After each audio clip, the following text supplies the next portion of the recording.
but you're the first one through my research that seems to be very clear that caffeine does have a significant cost. It's a drug. It's the most common drug. It's addictive. I mean, a little bit's fine, but more than a little bit is not fine. It increases cortisol. You don't want to increase cortisol. It puts fat around your belly. It shrinks your hippocampus.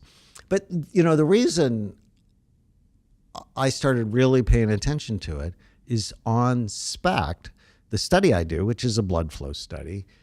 It constricts blood flow 30%. It fakes you out to think you have energy. What it does is it blocks adenosine, the chemical that tells you to go to sleep. And so often people rely on caffeine because they're sleep deprived, but it's just this bad cycle. You talk about one particular patient in the book who was struggling with a variety of difficulties. I think it was like brain fog and memory issues and so on. And one of the things you advised him to do was to cut coffee.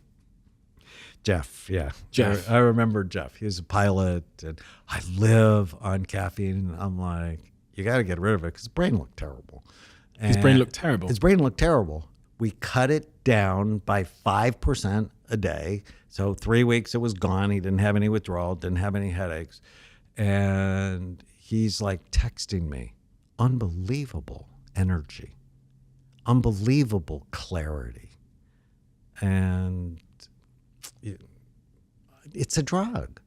And why, I want to teach my patients skills. I don't want them to just take pills. And caffeine's a drug. Do you drink caffeine? A little bit, not much. How much was Jeff having?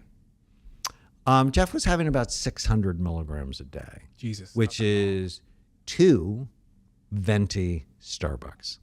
1 venti Starbucks is 330 milligrams of caffeine. And, we've supersized everything in this country. I don't know if they do that in the UK, but we certainly do it here. And it's not a good strategy.